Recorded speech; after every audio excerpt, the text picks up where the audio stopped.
Right, so hi everyone, and welcome to the first Riot Science Club of this academic year. For those who are new there, I'm Alexandra Lotarescu, and the Riot Science Club is an ECR-led forum where researchers can learn about open research reforms and practices. And central to our aim is encouraging reproducible, interpretable, open, and transparent science. As you may know, Riot has expanded quite a lot over the last year, and now we have multiple sites across the UK, as well as in the Netherlands and Norway. If you do want to form your own Riots Club at your university, do get in touch with us. The details are on the website, and we're more than happy to help. So as you can see on the right, we have some awesome talks prepared for you this term that are hosted by the various Riot sites.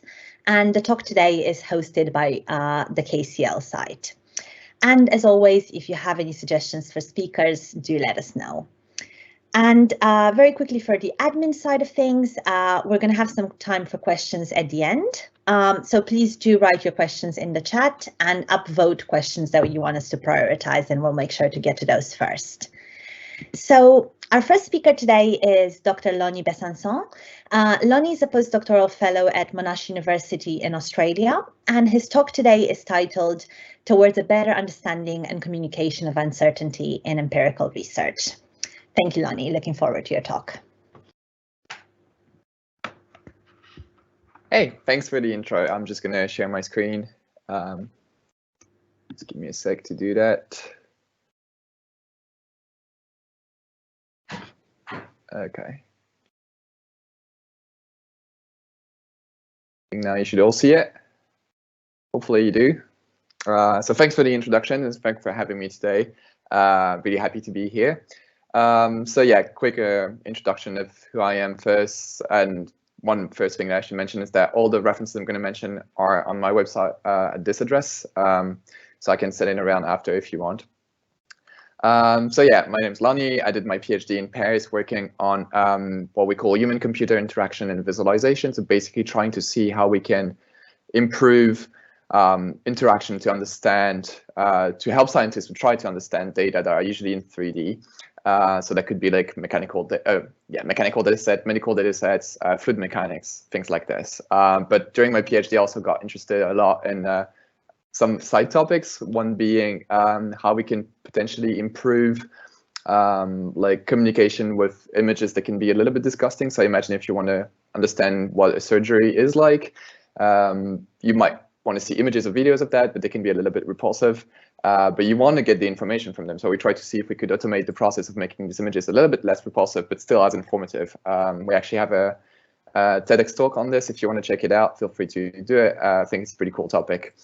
But I also got interested a lot in open science, probabilities, uncertainty, and I presented, I think it was last year, this paper that is now finally published. So I presented it with you guys. So Open Science Saves Lives. Feel free to take a look. We basically looked at the COVID-19 research and how transparent it was. And spoilers alert, it was not so great. But yeah, let's go back to the topic at hand. So understanding and communication of uncertainty in empirical research. So I'm going to talk about it in a field-focused way, first of all, like looking really at my field of research and then trying to expand from there and see the lessons learned and what we can do about it. So yeah, usually in my field, we try to run experiments with people in front of computers with specific devices, and we try to measure things such as accuracy, completion time, learnability, how people like things, the workload they have, or fatigue they experience with a system. And we try to get a paper that basically says, right, this device or this technique is better than this other one, or faster, or people tend to like it more, or something like that. Or sometimes also the opposite, we realize that it's not really better, not really faster, or things like this. And so I try to look at one of my field's main conference on research, and that's called CHI, that's what's in the title. And we look at the papers produced there and how they present their research results. And so, as I said, usually, and I think that's the case for most fields, a paper writing process is basically data collection first, then you try to analyze your data with some statistical methods if you're doing something that's more quantitative, and then you write the paper to report and interpret your results. But actually, this last bit is more somehow classifying if you got sufficient evidence or insufficient evidence to prove a claim. And this process of like having this binary outcome is what we actually call dichotomous inferences. And so they're often done if we look at p-values with the very famous 0.05 threshold. So if your p-value is less than 0.05, then you can say you have significant results. If not, you say you have non-significant results. But they can also be done with confidence intervals. So if you look at the baseline, for instance, of 0, confidence interval is not crossing it, you can say you have significant results. If it's crossing it, you say you have non-significant results. So that doesn't seem too bad, but when you think about it, what happens that when you run statistical analysis, what happens eventually is that significance result gets published, and the ones that are not are rarely published, not necessarily never. And this is what we call the file drawer effect. And it's a pretty bad thing because it leads to like basically the state of knowledge is not really on where we're at, right? If all these studies with non-significant results are not published, then we actually don't know a lot of things. And so oftentimes you can see like a couple of papers with non-significant result being published, but that really doesn't happen often enough, I would say. And that's really a problem because we only see this bit, the published bit. And if you think about also this whole like dichotomization of evidence, if you look at, okay, let's see if this drug is efficient against a specific disease, we might have different studies run in different labs, and they all have like different conclusions. We can't conclude anything if people just report on a binary outcome, right? Like there's no conclusion that can be done from there. We don't know what's happening. But if instead people report actual p-values and confidence intervals exactly, then we can potentially conclude something. And so we might think, okay, if there's a drug that we test and we think, okay, we don't have enough evidence to say that it's efficient against specific disease, and this is the study was not really well conducted or something like this, or actually it was very close to being sufficient evidence, that might not be too bad. We just lose a potential drug to cure a disease. Well, that's not great, but that's not too bad. But now if we change the question to, does drug Z have a secondary effect on patients when we treat for something? We might think, okay, no, it seems like there's no evidence that it does harm patients. So, okay, let's put it on the market. And it actually happened a couple of years ago on an anti-inflammatory drug that was put on the market and actually caused heart problems. So it can be pretty dangerous, this whole dichotomization of evidence. And it's been reported a lot in the literature. There's a lot of books, a lot of papers that have talked about this. Really a lot. This is not updated at all. This is from a couple of years back, but there was in 2019 this very famous paper, Scientists Rise Up Against Statistical Significance, that was published in Nature and co-signed by more than 800 scientists. It was, before COVID, the most ever shared paper on social media, according to Altmetrics. So the question I had in mind was, how do we fare in HCI, human-computer interaction, right? Are we subject to dichotomous inferences in our research papers? What methods do we use, and does it influence how dichotomous we are when we report results? And actually, did all of this literature on dichotomous interpretation affect the way we report or interpret results over the years?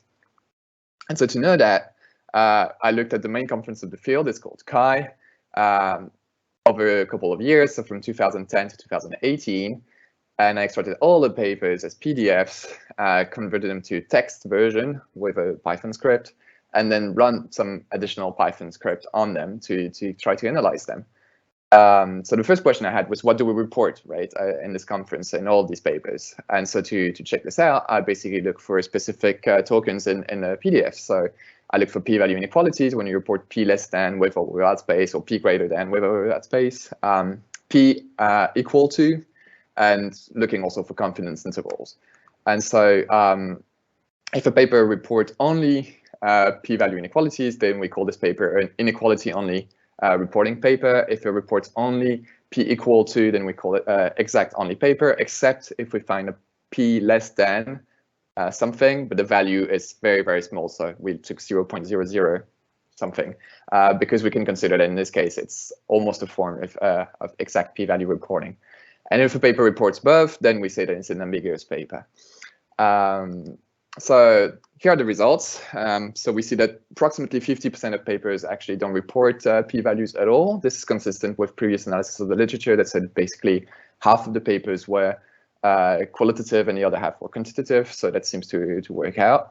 And what we see is that the number of papers reporting only p-value inequalities is slowly decreasing over the years, while the number of papers reporting exact p-values seems to increase a little bit over the years as well. But the big majority of them report a mix of both. something looking at confidence intervals now, we see that their use is increasing a little bit every year, but it's still not widely adopted, which is a little bit odd, I guess, for people that are not in the field. But yeah, this is not very commonly done in papers in my field at all. Now, are we dichotomous in our interpretation of results? So this is a question that's a little bit more complicated to answer. And so to do that, what we looked for in papers automatically with a Python script was word significant or significantly. But because you could have a usage of this word outside of statistical results, we decided to look for trigrams that contains these. So the word before, then significant or significantly, and the word after. And so we used the Python script to do that. And we got a huge list of trigrams over these 4,000 something papers, more than 10,000 of them. So we decided to remove the ones that occurred less than 3 times because we needed to do some extra manual analysis in them. And so by doing that, we eventually ended up with a list of 1,250 trigrams. And on these, we did an extra analysis manually with my co-author Pierre, basically trying to see if these trigrams correspond to results interpretation. So if you think of no significant difference, it's very likely to be about statistical analysis. But in my field, we also look at, for instance, how a couple communicate with the use of technology. And so you could see something like with significant others, which would be a trigram that is caught by the script as well. And in this case, we would say that it's not really coding for statistical interpretation. And so, yeah, we then just did a logical AND on top of that. So when both of us thought the trigram was about statistical analysis, then it was about it. If both of us thought that it was not about it, then it was not about it. And if only one of us said that it was about it, then we decided it was not about it. So now we had a list of what we call the likely significance language trigrams, and we reprocessed the 4,000 papers with this list, trying to find papers that likely use significance language. To answer the question that I talked about initially, are we dichotomous in our result interpretation? And so we found again that basically, if you remember the graphs from before, approximately 50% of papers report p-values, and now we see that approximately 50% of paper use either statistically significant or some form of likely significance language. So it doesn't say that all papers reporting a p-value do that, but it could say that many of them do. Now, the question is, does the reporting style influence how dichotomous we are in our interpretation? For instance, these papers reporting exact p-values, are they more or less likely to report dichotomous inferences? So to answer that, we did this kind of like diagram. So you see here all of the papers from the conference, so 4,000 something papers. You see here the group of papers with some form of significance language as detected by our scripts. You see here the papers with p-value inequalities and the papers with exact p-values reported. And so this is the group of all p-value reported papers. And we basically see almost no difference between the exact or unequal group when it comes to reporting of p-values and the use of significance language, which is a little bit sad. But we see here that the vast majority of papers still report some form of like combination of both. Now looking at confidence intervals this time, so we grouped all the p-value reporting into one group and we plot the confidence intervals on the side. So you see here the group of all p-values, the group of confidence intervals there. What we see that's a little bit interesting is that, well, I mean, even papers with confidence intervals reporting do report dichotomous inferences in their interpretation.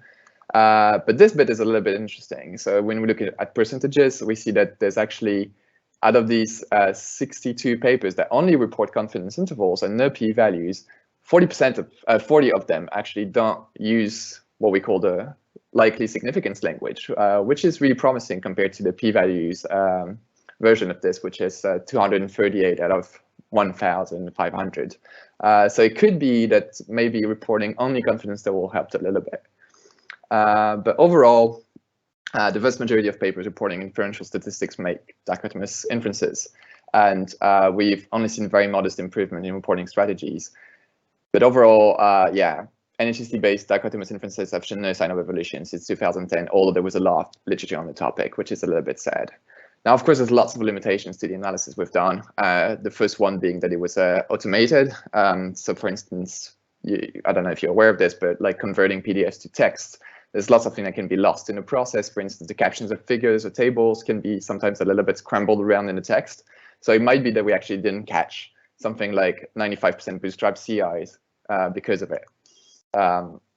It's also possible false negative and false positives in the list of likely significance language trigrams, which are likely to also impact the list of papers containing significance language. For instance, if in a paper we see the p-value is significant for speed, the trigram we find is significant for. And if we say that it's about statistical results, then we're correct. But if in another paper we see the work is significant for our approach, it's the same trigram, is significant for. But that's not necessarily talking about statistical results here. It could just be a related work kind of sentence, and that would be incorrectly classified. And so these are likely to influence, as I said, the list of papers that we classified as using likely significance language. There's also lots of other ways to be quite dichotomous in your interpretation beyond the whole significant or significantly paradigm that we haven't looked at, because it's a little bit more complicated, but I'll come to that right after. Something that came up when I presented this paper was people asking us, right, so how can we actually describe a result beyond this? And on this website, again, the link is on my webpage, we actually give a list of papers from the domain that don't use either p-values or dichotomous inferences, and that can be like taken as a source of inspiration to see how you could describe your results in a different way. So again, the list is available on my website. Now, jumping on another paper that actually addresses one of the limitations of the previous one is this one that we call Definitely Maybe. We submitted it to the same conference because it's an analysis of the conference again, but it got rejected a couple of times, so we just got tired and put it as a preprint on OSF. And the title is definitely a reference to a rock band from the UK in the 90s, Oasis, because of the title of the album, which is super interesting, and I'm going to get to that very soon. But these two words, Definitely Maybe, are the things that we actually looked at. So let's say you describe the result of a drug test that you're doing on patient, and you test a specific drug on 20 of them, and you see that it reduces the viral load by 60% in most of these patients. So you could say the drug might have an effect on this specific virus because, I don't know, like 20 patients is not really a big sample, so you're not really sure. But now if you replace it with 100, you might replace the might by may, because your sample size is a little bit bigger. It's getting a little bit interesting. And then now if you replace this by 1,000, then you can probably say the drug has an effect. Now if we look at all of these, you see that we basically make our language evolve based on the sample size, for instance, in this case. But we can also look at the effects in question, right? So here I said 60%, but what if it's 51%? Then you could say it's a marginal effect.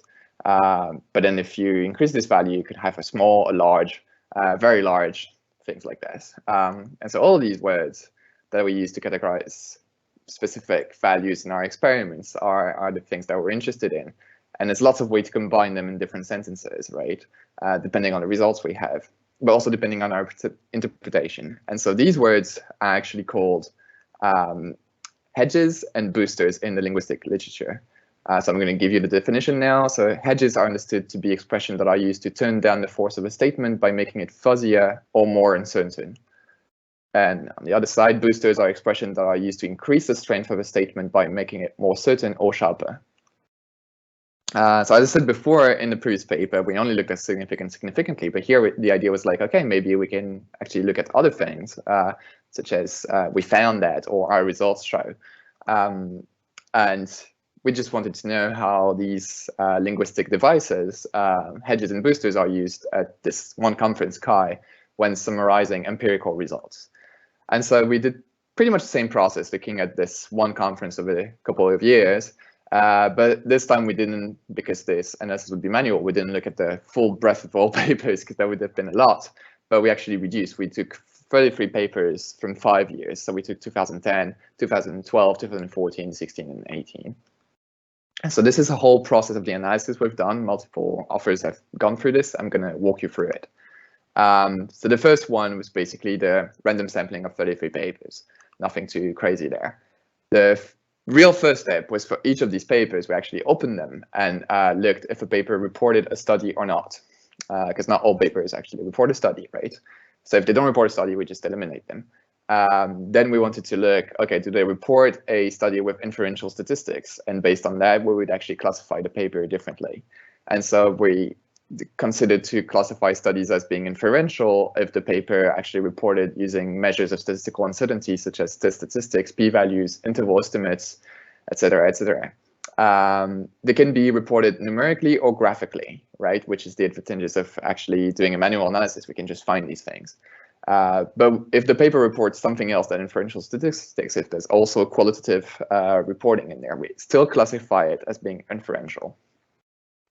So that being done, we had the first filter. We removed some of the papers with no study results, and we had our classification. Now, for all the remaining papers, 145, we looked at the abstract only, because manual analysis, we didn't want to have to read 145 papers.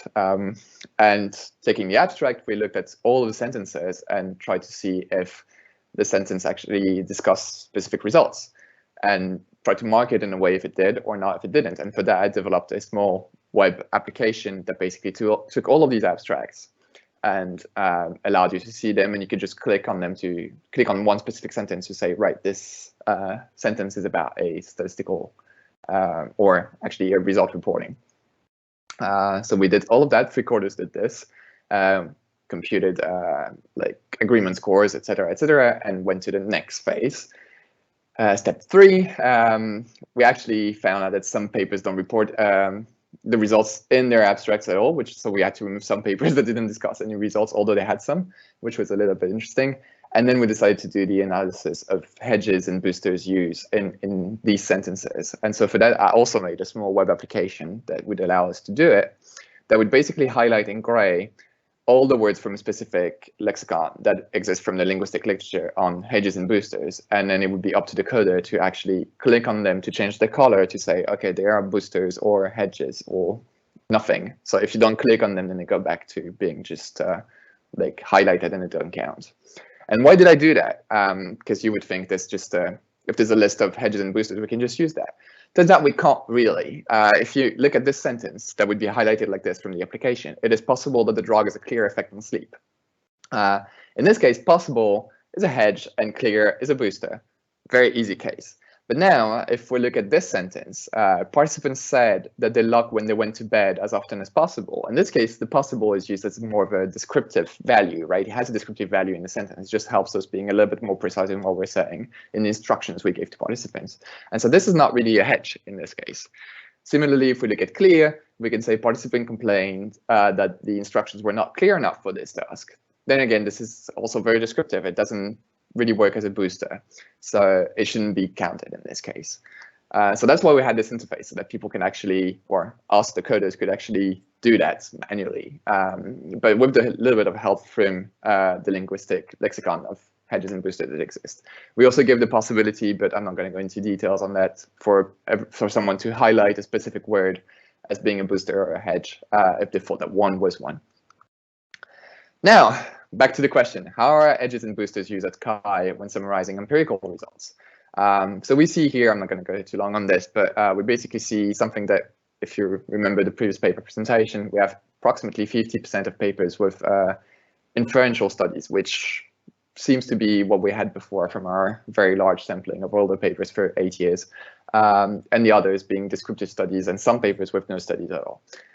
Now we look at the sentences discussing results. As I said, it was quite funny to see that some of the abstracts of papers we had actually had a study but didn't discuss it in the abstract, which was a little bit odd.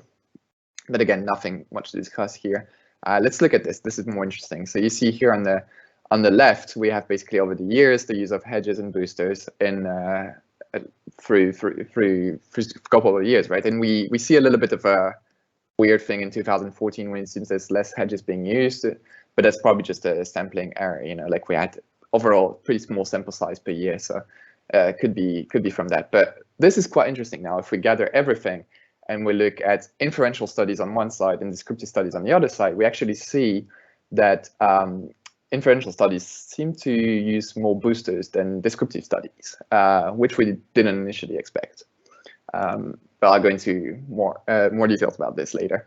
Now, if we look at all papers overall that we had, we see that still many of them actually don't use any of these two, hedges or boosters, which is also a little bit surprising, because initially from linguistic literature, they tend to say, linguistic researchers, that you want to hedge or boost depending on the results you have, because it's quite important to be able to communicate your results properly. So yeah, these results are quite striking, but again, it could just be from sampling or that people are not really aware of this. So yeah, but now, as I said, we saw before that there was more boosters used in inferential studies than there are in descriptive studies. And one reason could be these highlighted rows here. If you look at the boosters in inferential studies, the one that are reported the most are show, showed, shows, significant, significantly. And for the one in descriptive studies, it's just show and shows, but it still appears way less often. So we decided to check if our results were actually robust when we removed these. And so, quick reminder, this is the results we have with all boosters considered for inferential studies at the top and descriptive studies at the bottom. Now, if we remove show and all its variations, we see that, well, this might still be some kind of difference between the two categories, but it's much smaller now and much less certain. If we remove only significant, significantly, we have a little bit of a bigger effect, but still less insane. If we remove both of these, then it seems that we have no evidence of a difference there, which is kind of interesting. So it really depends on how you probably like understand shows and how strong you think it is. So yeah, this as I said, there's lots of ways to express certainty. Conclude, show, prove, found, confirm. These are all, to me, very strong words, but maybe they're not so strong to you. I think there's lots of personal interpretation in that. But it's quite interesting to look at it and to try to talk about it with different perspective and in different fields as well. But the question we had after this was, right, are visualization and human-computer interaction the only fields that are concerned with this problem? And spoiler alert, no, of course not. So when I was presenting these results to people in my field, they always say, oh, but you know, it's okay if we do that. There's no risk that we'll have a replication crisis in the field because it just wouldn't happen. And I was like, right, this is getting a little bit frustrating for me, but sure. But then we looked at actually, okay, what are the threats of a replication crisis in empirical computer science as a whole? And we published this paper with some colleagues. And so we basically explained there, like all the risks there are through the scientific process overall in empirical computer science, and what the solutions could be. But when we submitted that paper, although it was an invited paper, it got first rejected. Because the reviewers were not convinced that there were actually any threats. So they said, right, theoretically, we understand what you're saying, but can you prove to us that there's actually a danger? And we said, right, okay, we'll do that. So we took papers from the ACM library, so that's the Association for Computing Machinery, basically a big publisher in computer science, and we took all the journals starting with transaction of, and took the top 10 downloaded or cited papers and looked whether or not they reported a dichotomous p-value in there. And you see the results here. So it seems like they're doing it. So there could be a risk, indeed, and that's what we concluded in this paper. And we try to then call for a better, like more transparent reporting, but also less dichotomous overall. So yeah, they're omnipresent in empirical computer science, dichotomous interpretations. But the good news is visual representation can actually help reduce that a little bit. And it's a recent paper that we published with some colleagues from Linköping University, looking at how we could actually try to reduce that. But the first question you have is, how do we actually measure if people are likely to make dichotomous inferences? This is very difficult to do. So let's go back to interpretation of p-values for a second. We should interpret p-values this way, right? Like the smaller it is, the more confident we are, and then we slowly get less and less confident until we get to a very high value. But the way we interpret them is not really that. It's like we're very confident until we reach 0.05, and then all of a sudden we're not confident at all for this value and for all other values, which is not great. So this whole drop of confidence at 0.05 is called the cliff effect. And this has been documented a lot in the literature. But it also happens with confidence intervals, right? Like when your confidence interval was far from the baseline that you set, you're very confident. All of a sudden, you're not anymore. So yeah, as I said, it's been reported a lot. The first report of this, I think, was from the 60s. But the problem is that when we looked at papers reporting on this, they're actually all very old. So they have very often unclear instructions of what they told participants to do. Most of the studies were actually done on paper, the classification of results, because you need to do some kind of like profiling of confidence levels, was done manually, and this is very hard to replicate. So we decided to do something a little bit better. We used, first of all, complete reporting of our experimental design. We did 2 pro-adjusted studies, and we did a Bayesian analysis of the results, so anyone could replicate that. And here are the 4 things we tried to compare. So the first one is just a classical textual version of the p-values and confidence interval. Second one is just a classical graphical representation of it. The third one is what we call the gradient CI, which is basically the first bit here is a 95% confidence interval, and all of these gradient parts, top of bottom, are all the other confidence intervals that are possible after. But one problem with this is that it seems that the probability of your true value being anywhere is the same. It's not really the case, but then we decided to go for this violin plot CI, which tries to show with this like decreasing width that the probability of an extreme value is less likely. And we sent out this experiment to people with the following instructions. A random sample of 50 adults from Sweden were prescribed a new medication for 1 week. Based on the information on the screen, how confident are you that the medication has a positive effect on body weight? And we tried to be a little bit positive and said increase in body weight. And people could just input their confidence levels there. And we didn't show a slider to try to avoid biases there. And we had different p-values that we pre-computed for that. So you see here one version, and here is another one. And in total, actually, people saw different p-values and associated confidence intervals. And we sent out this experiment to lots of channels, so Twitter, Facebook, LinkedIn, Reddit, emails, of course, also Slack a little bit. And we had quite a lot of respondents, 114 of them, which is pretty good. We had to remove one person's responses because they entered nonsensical demographics. And we tried to categorize people into different fields of study. So one being machine learning, stats, the other one being visualization and human-computer interaction. And then we had a couple of participants from other fields that we had to group into another group. And here are the results we obtained. So if you see here that we basically plot the p-value on the x-axis and the confidence level on the y-axis. And so if people were not subject to the cliff effect, if the confidence didn't drop all of a sudden, we should pretty much have a straight line here. And you see automatically it's not the case here at all. So we have on the right side a zoomed in version of that. But you pretty much see that the classical CI and the textual p-value and CI associations are quite cliffy when you think about it. And surprisingly, it seems that the classical graphical representation of a confidence interval is even more subject to the cliff effect than the textual version, which contradicts previous results. And now it seems that the gradient CI and the violin CI are a little bit better, doing slightly better than the other two, but still not great. So it's not too good results, right? But there's still something in there that's quite interesting. Now we ask people also to rank which representation they preferred, and not really surprisingly, the textual version was not really preferred, but the violin CI and the classic CI were the ones that were ranked as the best from researchers, probably because people are familiar with them already. But as I said, there's lots of ways in which this cliff effect could arrive, and not necessarily with just one result being presented, but maybe two. If you have two techniques that you plot with CIs like this, you could actually have a cliff effect also there when the intervals start to cross here.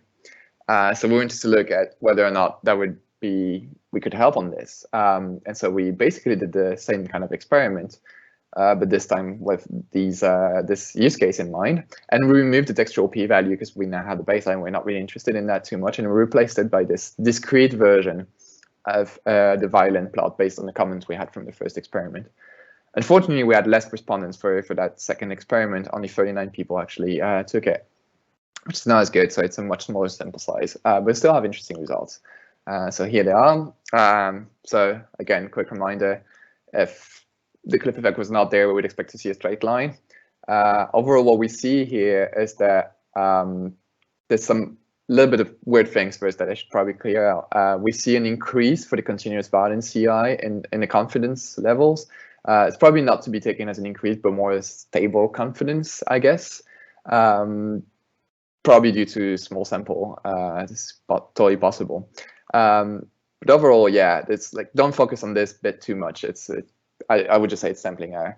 But yeah, it seems that the cliff effect is actually small. Like when we looked at the lines, like it seems to be a little bit better than the previous experiments we ran, which is pretty good news, I guess. Probably visual representation can help in this case. And if we look at which one was preferred, it seems to be the discrete violence CI that was preferred by people, actually. So yeah, overall concluding on that, p-value seems to be quite cliffy, and visual representations could help reduce this a little bit, and they seem to be preferred by people. So this is good news, I guess. So takeaways overall on this whole presentation, and I hope to get some interesting discussions on this, is yeah, I was looking for a quote about uncertainty, and this is the only thing I found in Google, which I think is pretty ridiculous.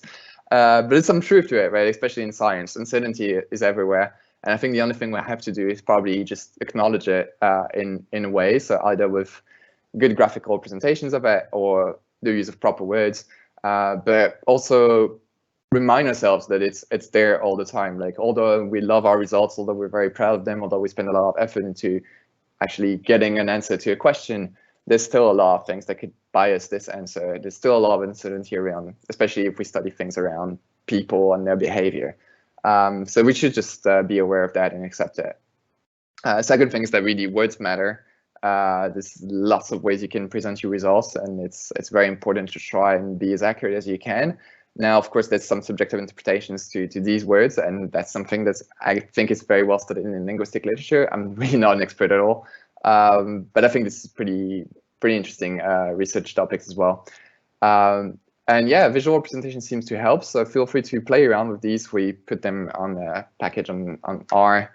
There's a new version now of another package that does it as well. Try to play around with them and see if you can be a little bit less dichotomous maybe in your results interpretation. That could be quite interesting. Feel free to give a look to these pages, bad stats and dichotomous from avis.fr. I think the website is down today, so tough luck. But we basically explain all of these things there, and we give lots of pointers to the literature. One quick word for this paper that I think is pretty cool. That's from my field. If you want to give it a read, one of my colleagues did it, and I often point to it when I want to push for this whole, like, p-values are not really reliable. They basically simulated running the same human-computer interaction experiment in multiple parallel universes. I think it's a super cool paper. It's pretty funny. They also put their name multiple times there. I would really invite you to take a look at it. I think it's pretty cool and funny. So yeah, if you have some spare time, check it out. That's it for me. Thanks for having me, and happy to have discussions/questions with you all. Thank you, Lonni. That was a really interesting talk, and I really I wasn't very familiar with the concepts of hedges and boosters before, so yeah, that was definitely really enlightening for me as well. So we actually have quite a few questions. The top ones that are upvoted the most are actually quite similar. So I'll start with the first one is from Anonymous. So how do you think the multicultural nature of research impacts how people communicate their findings? There can be cultural/native language, even if they use English for their research, differences in how direct people are in their communication styles. Oh, yeah, that's the way to research. Again, I'm not a linguistic researcher at all, but I did actually read a lot of papers on this whole topic. And it is true that it seems that there are cultural differences in the way we use English words and the way we think also about these words, or the way we read them. Like, so this is a big thing. I'm not really, like, I don't know exactly what the results are across cultures. Like, I can't tell you, like, it's more likely, for instance, that a native speaker would use boosters or edges. I have no clue. I know I read all these papers 2 years ago. I don't remember exactly the takeaway from that. And I think it also depends on the field of study as well. There's lots of things that would play a role. So that's the thing. It is very, very hard to set a baseline or to give guidelines also. When we tried to publish that paper, when we submitted it, it got rejected twice because of the same reason. Actually twice. It's people want guidelines. They want to know what to do. And like, I'm not doing linguistic research, so I didn't feel competent to give any guidelines. And also, I don't think there should be guidelines per se, because people, as we know, tend to abuse systems when they just play the game, right? And if you give guidelines like this, I think it's a dangerous path. Like, it's a slippery slope, basically. It's just people using the same thing over and over again. So yeah, we just wanted to set a baseline, and it is totally true that this is culture dependent, that this is field dependent, probably individual dependent, probably like, I don't know, it might be also based on like lots of other factors, like where you grew up, but also where you were educated, who are your teachers. Like there's lots of things that are going to play a role in this. How learned you are about statistics, there's lots of things that are going to play a role. So yeah, it is true. I don't know to which extent, but it is absolutely true. Thank you, Lonni. You've actually answered the second question as well, which was around sort of differences between and across research fields as well.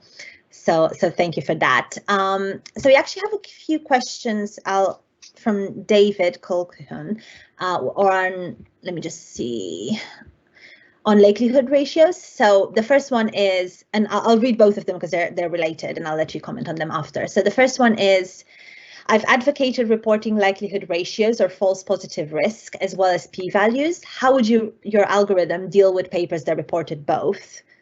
And second, which is quite related, is what do you think of the view that p-values and confidence intervals are fundamentally misleading and should be replaced with likelihood ratios, Bayes factors, or false positive risks? Super interesting question. So yes, so our automated analysis would not pick on these things. We didn't spend time on that for one very good reason, is that in our field, the understanding of statistics doesn't go beyond p-values and confidence interval. No one uses anything else, basically. So it's just ANOVAs, ANOVAs, ANOVAs, ANOVAs. And sometimes people correct for multiple comparisons, and that's about it. So there was no reason to look for Bayes factors. There was, like, we didn't actually miss a huge part of the spectrum of analysis being done in the field, because that's the only thing that we're doing. Like I told you before that we started this, like I review a lot of papers because we're a conference-based field. So that means you need to review quite a lot of papers per year, like around 90 for me. And yeah, I've never seen anything else than p-value reporting. Sometimes confidence intervals, and that's about it. So you wouldn't try to even find these things. But when I presented this to statisticians in Monash, they had the same kind of comment about Bayes factors, like, oh, you pick up these on Bayes factors? I'm like, no, because there's actually none. I'm very sure of that.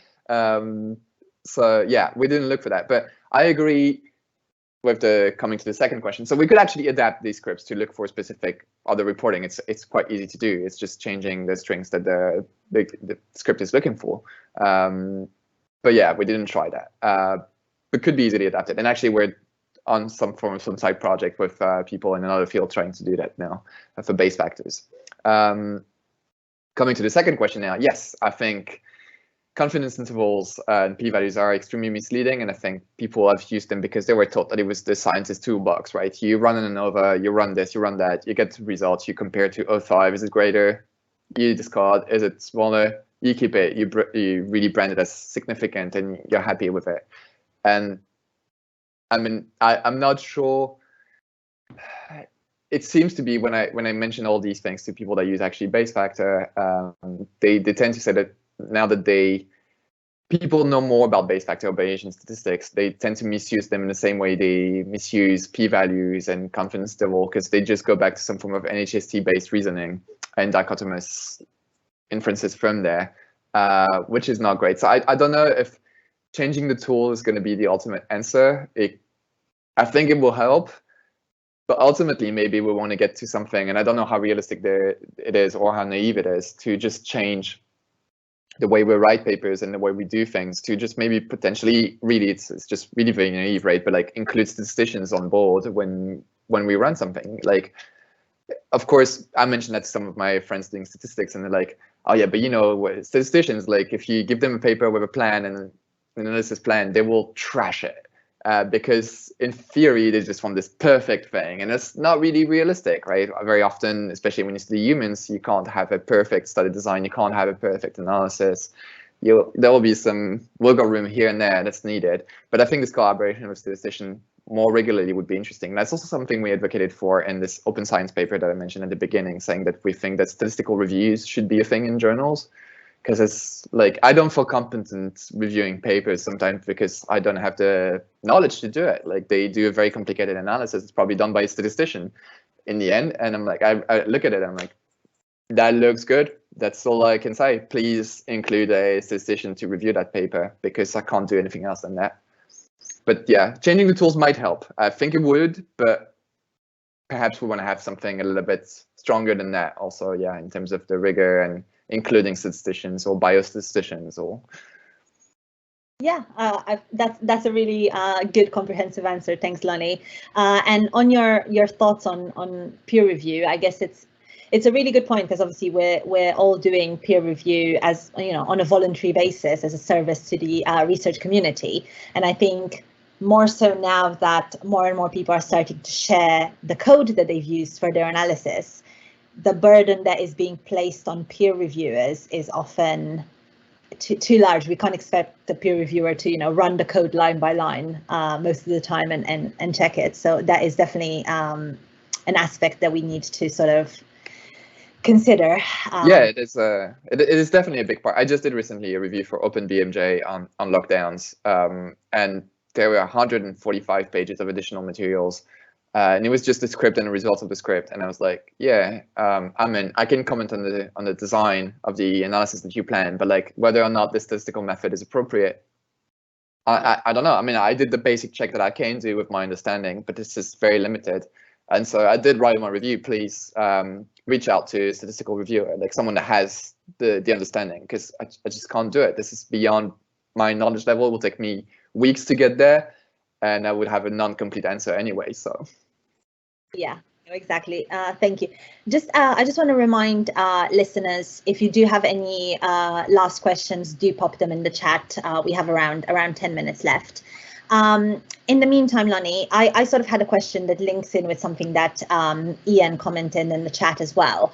And I was thinking that obviously your talk is based on sort of dichotomous thinking and how boosters and hedges, you know, are used when, you know, a p-value is under or over 0.05. And I was wondering whether you have any thoughts on how this language is used when based on sort of the proximity of 0.05. So if someone has a value of 0.048, whether they would be more likely to use boosters in their language than when someone has, you know, 0.89, 0.89. Yeah, that's an interesting question. We didn't look at that at all because it's a little bit complicated to extract. Unfortunately, I think, or maybe fortunately, because it makes papers a little bit easier to write. I don't know exactly, but unfortunately in my field, we don't really have this like primary outcome versus secondary outcome. So what is reported in papers is often a bunch of measures, and they all seem to be the primary outcomes of papers. So it's extremely hard to know without a full like reading of the paper and actually annotating it in a way, like what has been done, and like try to get, okay, what is the booster associated to that value? Because we also try to put results in a section and then the discussion goes later. So like they could actually describe the result as significant in the results section, but then go into the discussion and say, but overall the p-value was slightly above 0.05. So it's not significant, but it's close to it, you know, like maybe there's something there. But then it goes beyond like the whole, like, we wouldn't be able to analyze 140 papers looking at all of these tiny variations and looking at sentences overall. You know, it gets very complicated. That's why we wanted to keep it to the abstract. And there's also another good reason to keep it to the abstract is also that people actually tend to read the abstract way more than the rest of the paper. Unfortunately, we're not being very rigorous as scientists, I think. But I agree, this is something definitely interesting. I'd be keen to do more things on that. It's just, I think then it becomes really something that we would need to include way more people in the analysis, because over 3 coders already, this took us something like 25 hours to just look at 140 papers, just the abstracts, you know. So it was definitely time consuming. If there were more people, I guess we could do that. And I see more and more papers like this. I don't know if you've seen this. There was this paper looking at COVID-19 papers and how often they made causal inferences, and it's like, it's a massive collaboration. It's 25 or 35 people working on that. And I think this is the kind of effort we should do if we want to look at these things, because otherwise it gets extremely complicated. To have a, like, you know, good enough sample and do this very thorough analysis, you need to have massive workforce. Yeah, I can imagine. It does seem like there was a huge amount of work that went into it. So Yeah, I guess the question by Ian was answered by Marian in the chat. He was asking how are hedges and boosters different to spin and hype? And Marian's provided the definition in there, but I'm wondering whether you want to add anything or whether you have any thoughts on that. So I haven't seen this bit in the chat, but yeah, spin, I think spin is very much famous in the medical literature, right? It's when you misrepresent your results in the abstract in particular. I actually cite some of the papers that report on this. I think they could be related in a way. So like boosters could be a way to spin, or hedges could be a way to spin as well. But they're not really exactly the same thing. The spin is more of the next level, like, higher level kind of misrepresentation, I would say. But yeah, I guess it'd be interesting to see whether, this is way beyond the purpose of your work, but I guess it would be interesting to see whether there is some sort of relationship between the use of things like boosters and the use of language that spins findings by, certain researchers or certain fields or anything like that. Absolutely, yeah, absolutely. I think there's lots to be done there, and I tried really reaching out to linguistic researchers when we started this to get their code, to get some of the things they were using, and it was very hard to get that. I reached out to, I think, 5 or 6 of them that I saw repeatedly in papers. And it seems like they often don't have the code. They often don't have the list of hedges or boosters they use for their research. So it was a little bit difficult to get people on board, or I actually even asked them, like, hey, do you want to participate in this? We're doing this on our field. Would you be keen to join on this paper? And they, like, the answer was always no.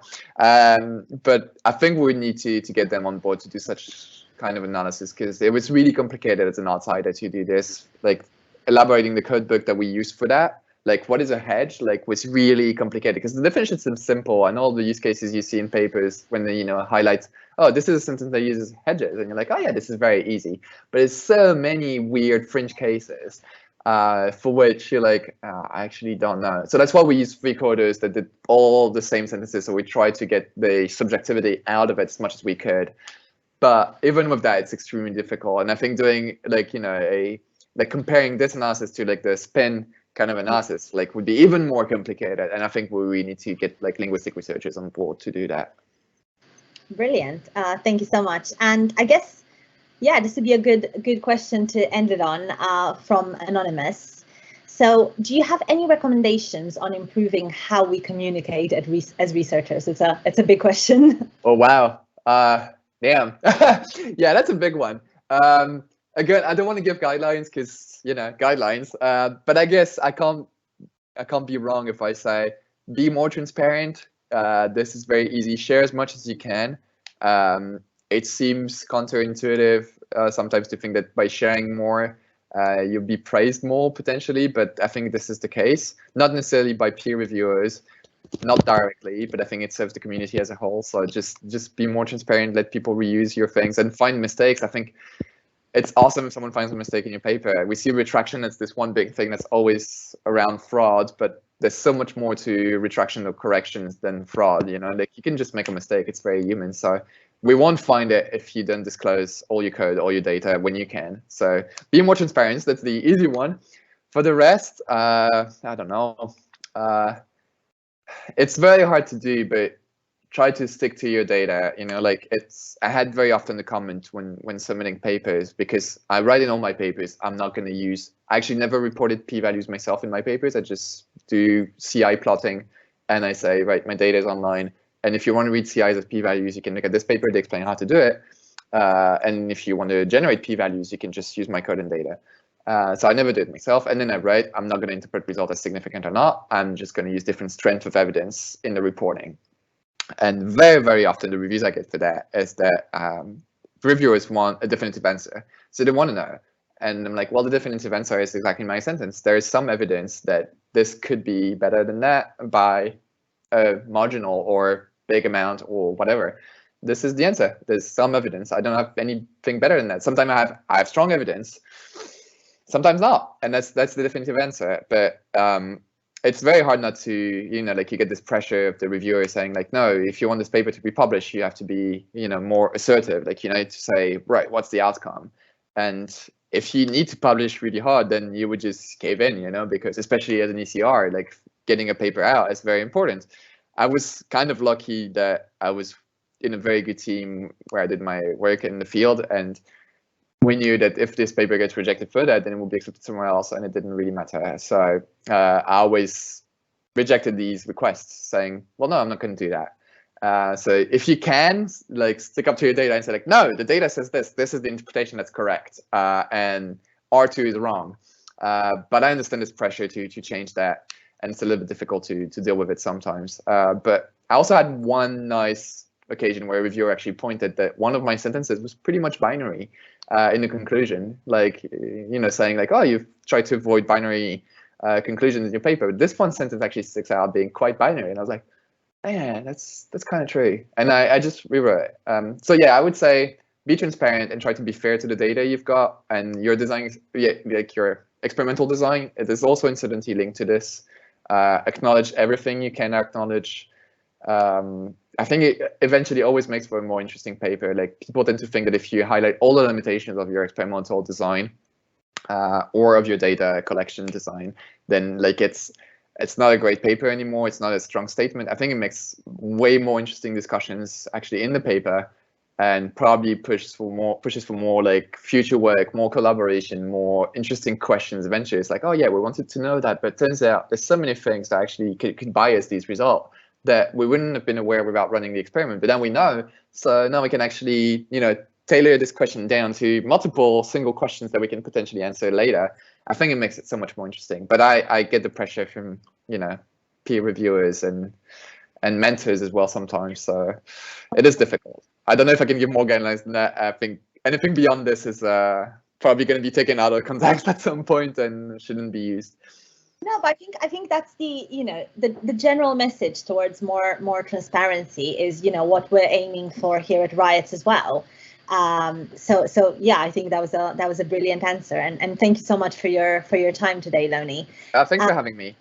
So that's probably all of the time we have today. I'll just end by saying that Lonni's talk is going to be on YouTube soon-ish. And you can also head to our YouTube to see all of the previous talks as well. And do make sure that you subscribe, because that is helping us out as well. And also do check out our Twitter and follow us on there as well for updates. Thank you so much, everyone, for joining.